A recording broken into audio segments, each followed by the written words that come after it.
one. Well, hi everyone. Welcome. It is eLearnChat time.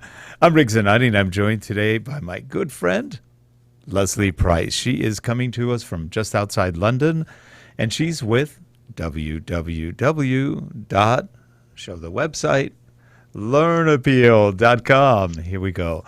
This is a great project we've done. We have to do a show on it again. It's been a while. But Learn Appeal is a great project and charity that helps people who can't easily help themselves, and helps also keep people in communities, their communities, so that they can help their communities grow, expand, and become better.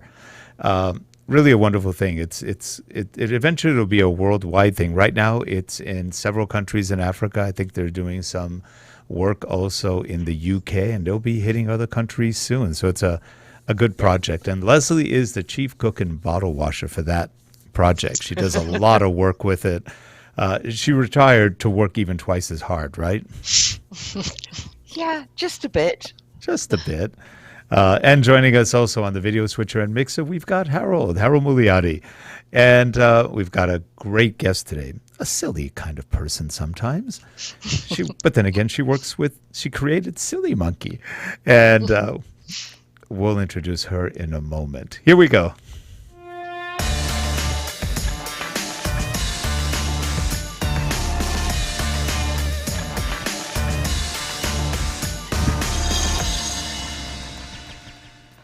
This show is sponsored by Relate Corporation at www.relate.com, your training and video partner.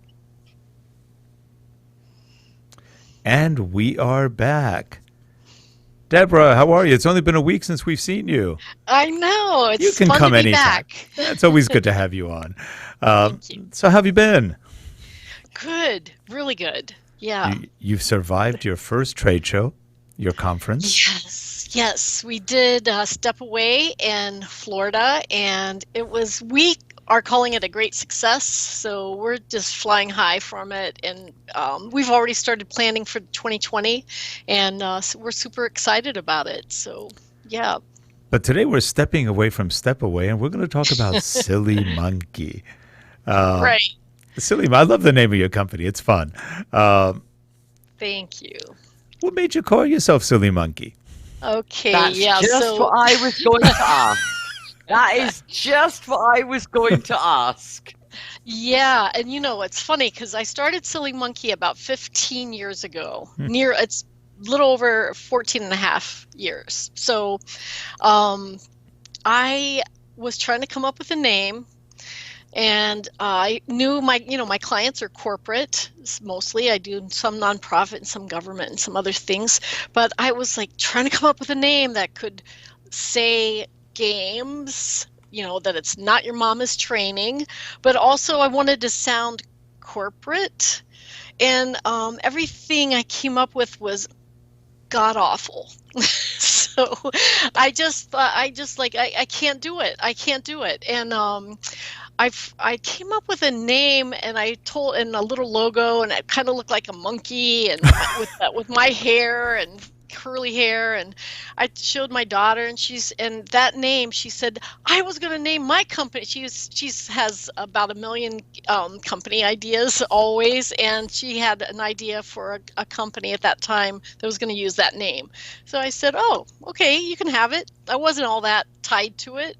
And so I just came up with SillyMonkey because I have a love-hate thing with monkeys.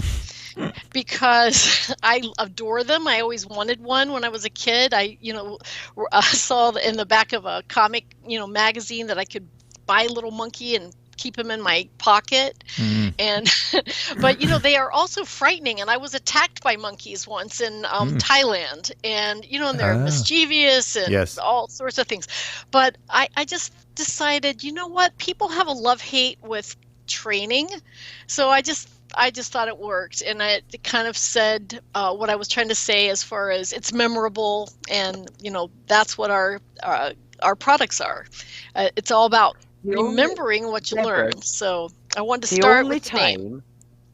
The only time I have ever been chased by wild animals, and I have traveled extensively, in Africa.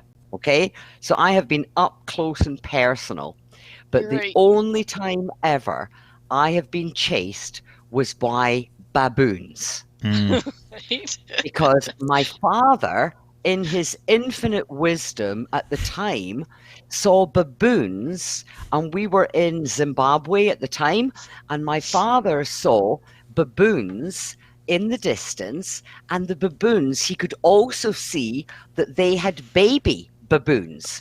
And so my father said, "Oh, get closer, Leslie, get closer, so that I can take a lovely photograph of you and video of you and the baboons." Stealing a baby monkey. Yeah. No.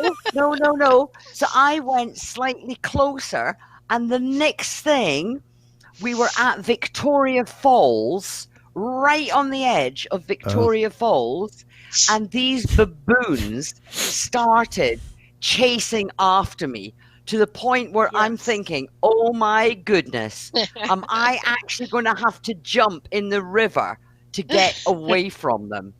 Right. And they're nasty. I still have the video. Yeah, and they're pretty nasty. They can hurt you. They can kill you, actually. Yeah. teeth. It's not The fun. teeth were, but on the positive, my daughter's cat is called Monkey because it is just such a naughty little cat, but very friendly. That's cute. It is. That's It funny. is a silly monkey. So now, Well, Deb, we've created. Leslie has her PTSD back from that episode, and so Right. She's gonna have nightmares never. tonight. never. So what does Silly Monkey do? Yeah, so it's a boutique training serious games company. So we create board games, card games, even and we also work with Storyline and Captivate and do games that way as well.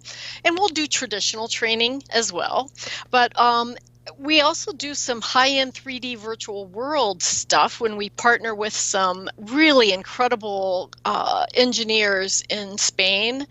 And I think, Rick, that's how you and I first met, was with when I was LinguaLearn, working right? with them. I still work with them somewhat. And one of the things I wanted to show today was something I'm resurrecting in that space. So, yeah. Nice. Can I That sounds ask good. a quick question? Can I butt in a bit, Deborah, there, and just ask Sure. you?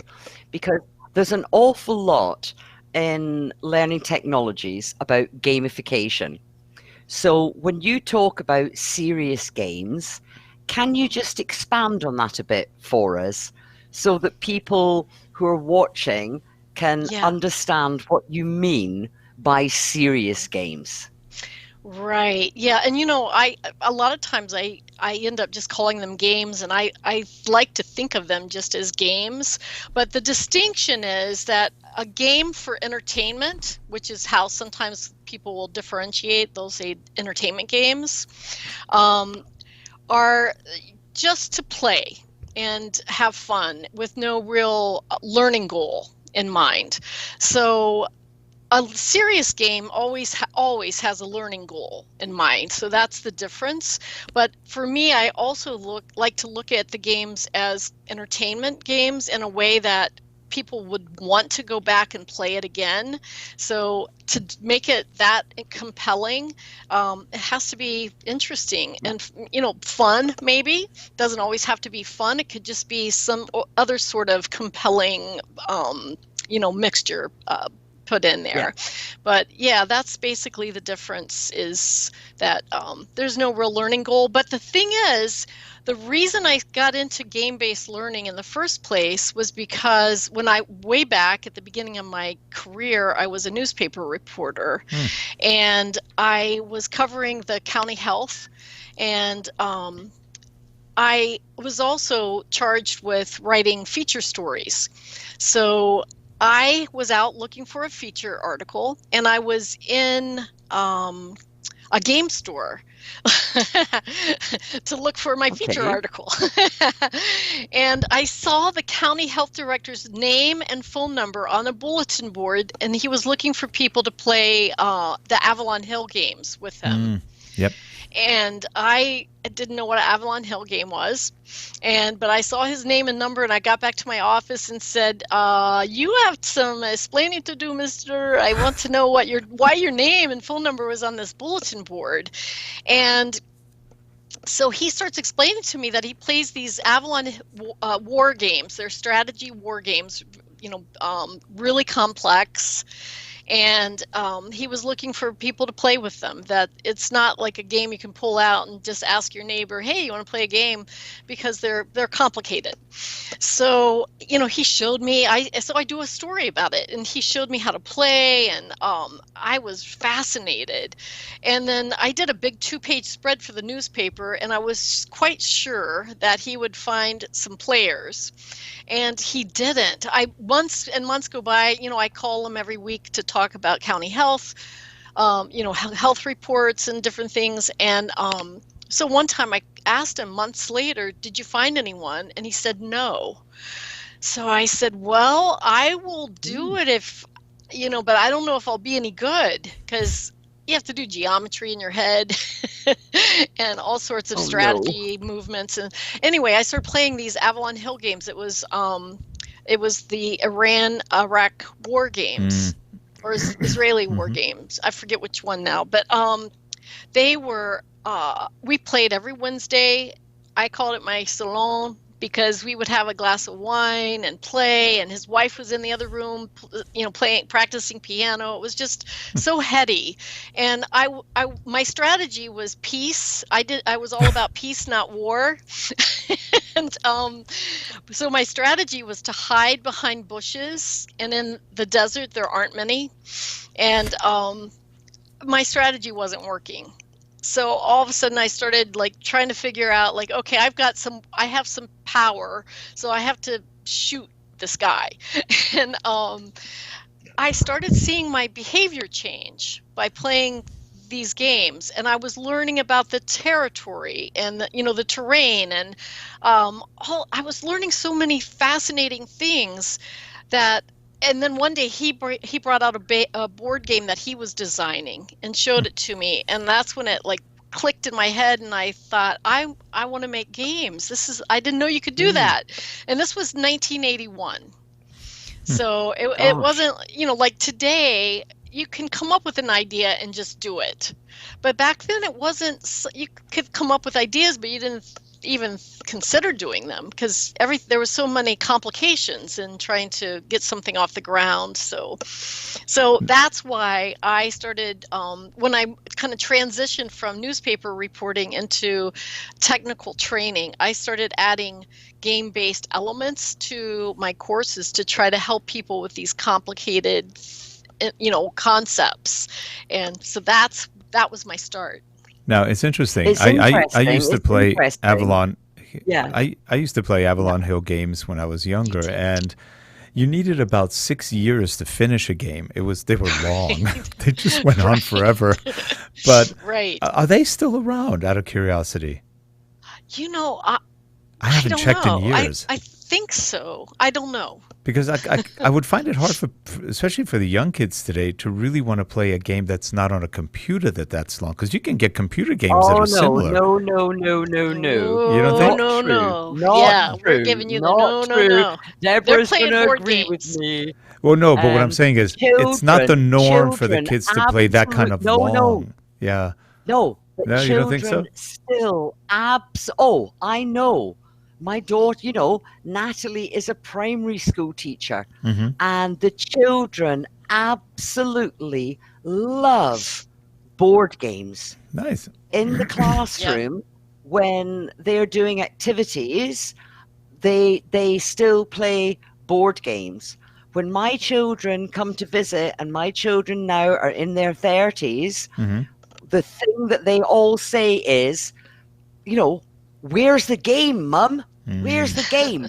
And they still bring it out and put it on the dining room table or the table in my lounge, and it's a board game. They actually don't want to play. If you do the game online, you don't get the same feeling interaction. And That's Deborah, true. I'm sure, will agree.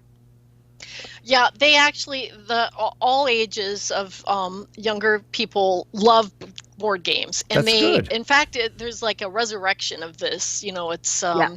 people are starting to make their own. A lot of people are building their own board games, and there's game nights. They're playing like crazy, but they also love the digital, and they expect Yeah. they really have high expectations out of the Yeah. digital games. Yeah. That's fun. Now, you said you wanted to share something with us. We'd love to see it. When I met you, it was almost a decade ago, and you were doing LinguaLearn, which I thought was Yes, like a second life right. for learning languages, and it was a really clever idea. Right. Yeah, we didn't get that off the ground, but they actually got other parts of the world off and running. And what I was going to show you. So should I share my screen? How do I Sure. do that? Just Oh, are you on a I Mac or forgot. PC? I'm on PC. Then you go into what? Options? There's an icon near the bottom of the screen.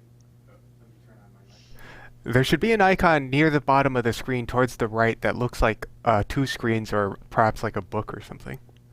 It looks like a book. Lower You right? mean from from Skype? Okay. From Skype. Yes. Gotcha. Got it. I found it, I think. So I'm going to share the screen, There you and go. I'm going to open up. So this is Here we go. this is part of their world, and I have my own space.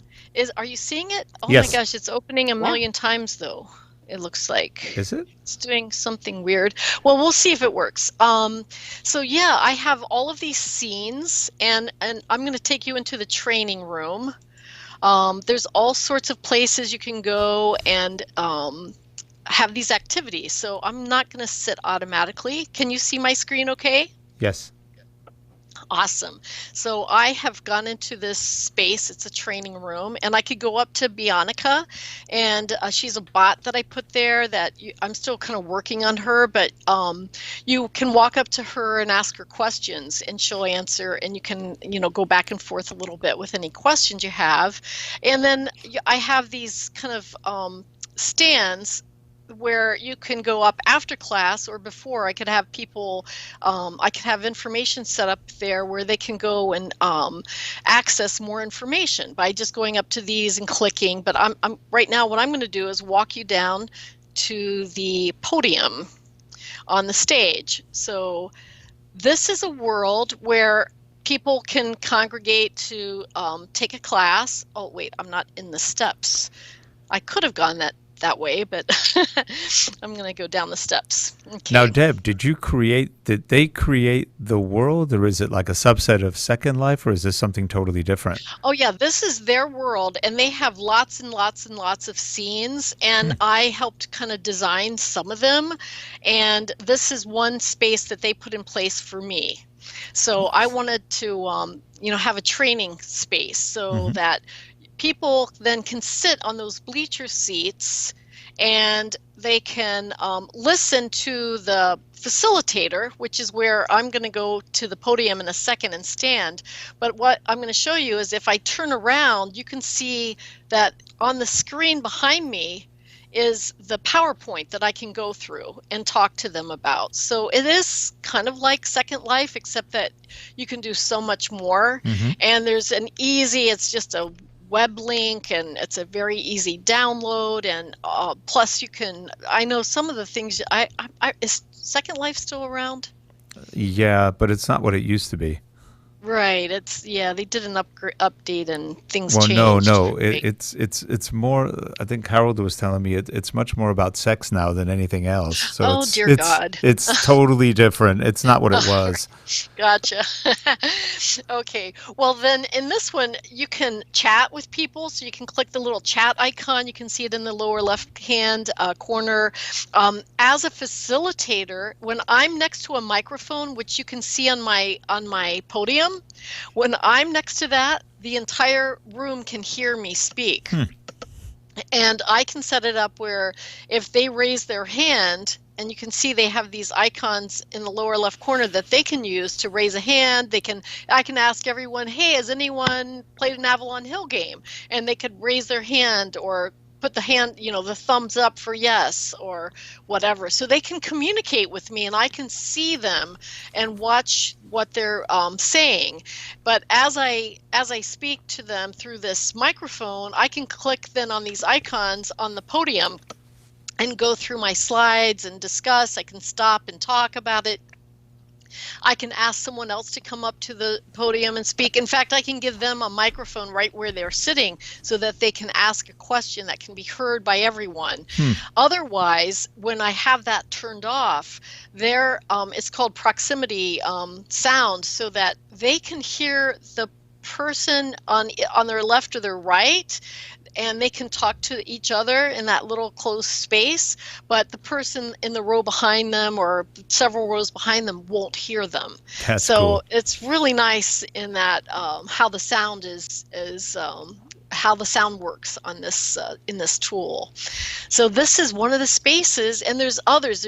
There's game rooms, and there's like a skill room where you can set up all sorts of activities, matching activities or team-based activities and things like that. So this one is just the training room. So it's kind of set up like a training very cool looking facility. Now, what's this called?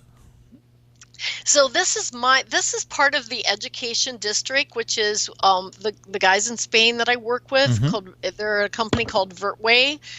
This is one of the things they do, and so they've put this world together for me, and I've I'm in the middle of making it, customizing it with my SillyMonkey logos, and I'm going to add to that.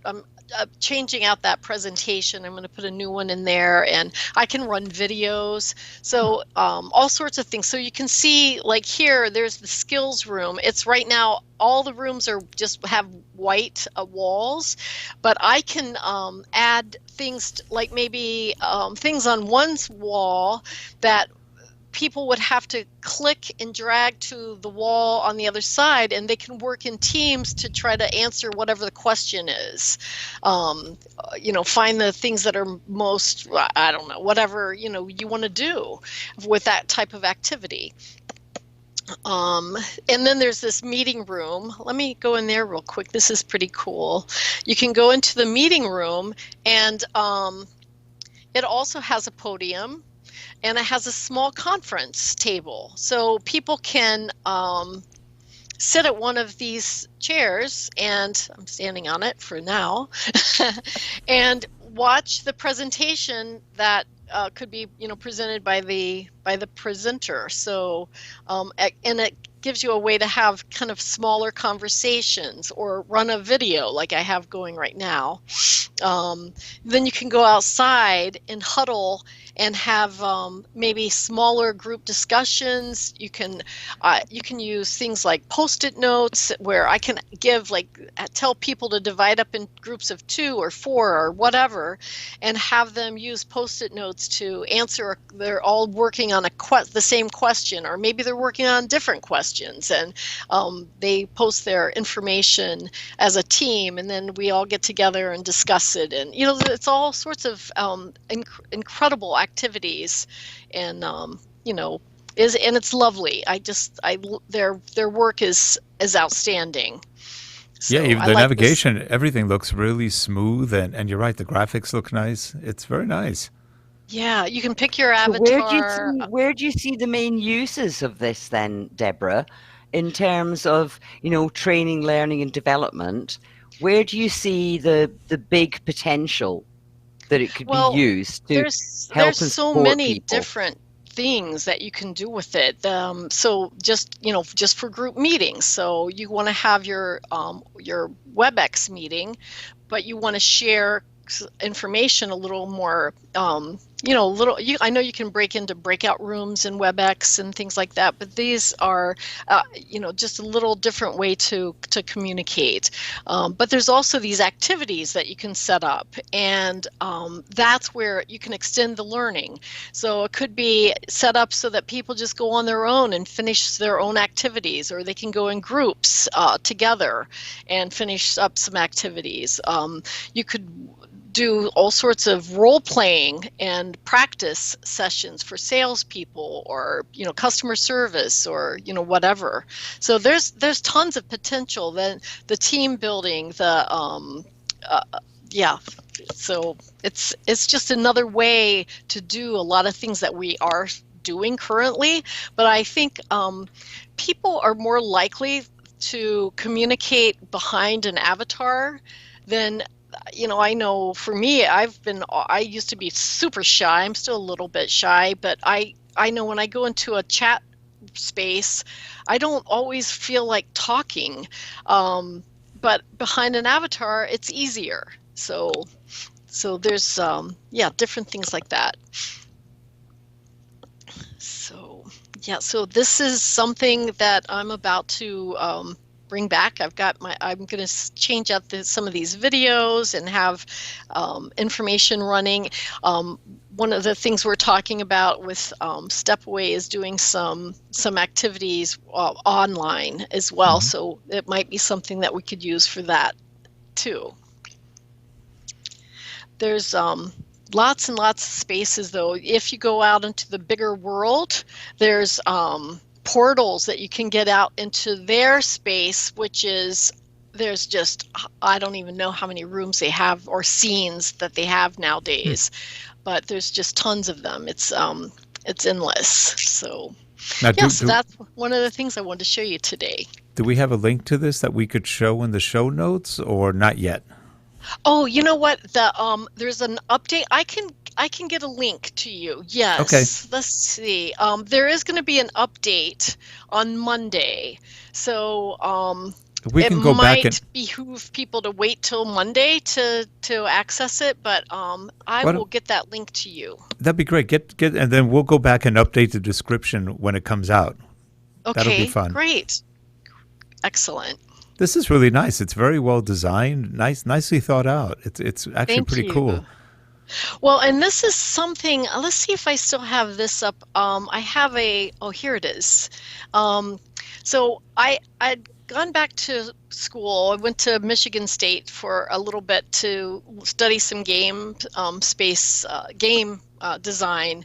And well, it's such a luxury to just spend time to just think about the things you are trying to teach yourself, So it was lovely, but I ended up having a car accident and I dropped out, and I haven't gone back. And anyway, I started coming up with this SillyMonkey ThinkingSpace during that time.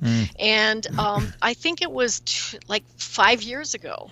So I've had this on the back burner for quite a while, and I have some information about why it could be used, how it could be used, and to answer Leslie's questions. There's all sorts of information out here on how it could be used and how it combines well with our learning styles that we're looking at today, experiential learning, for instance.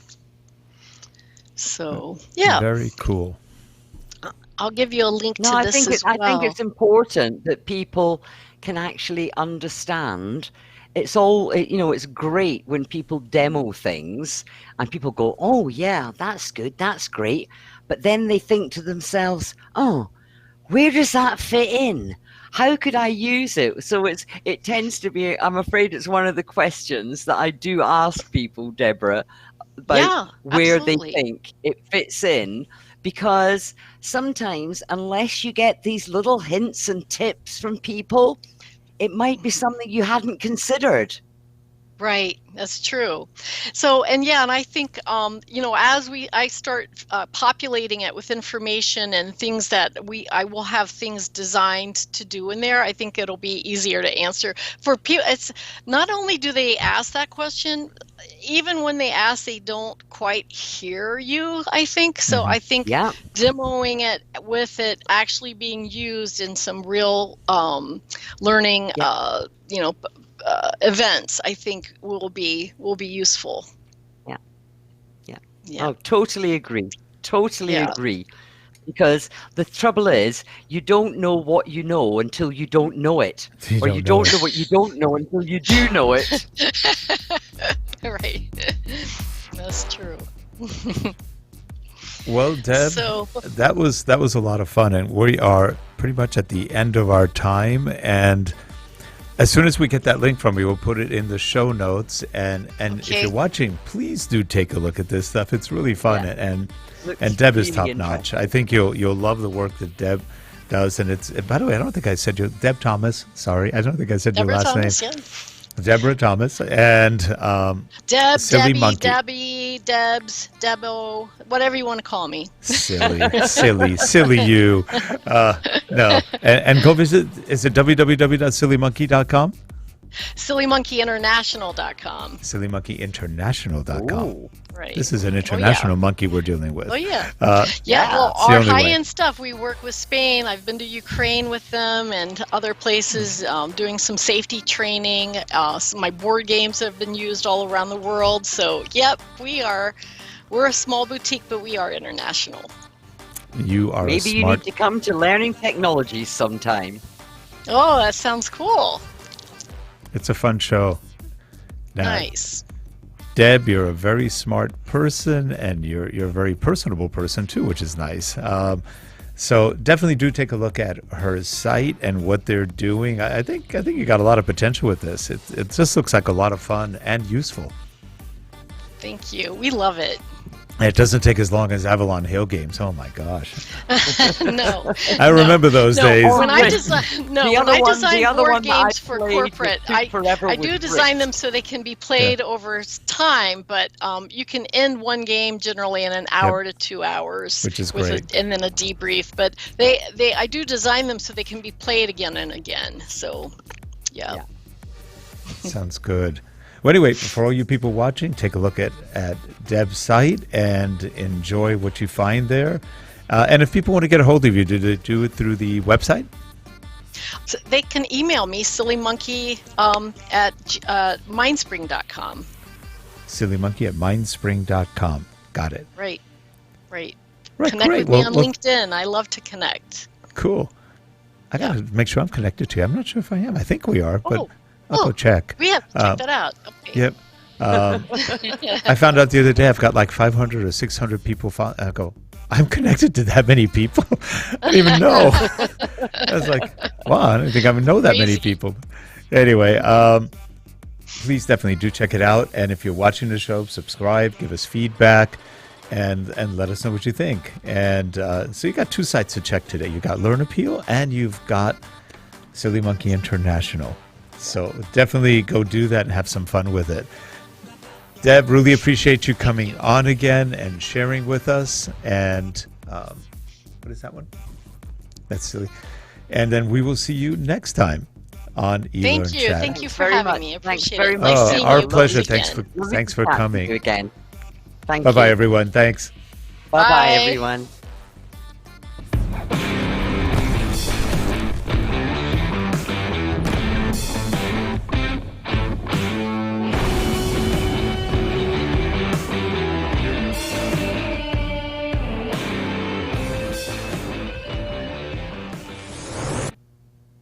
And we are done.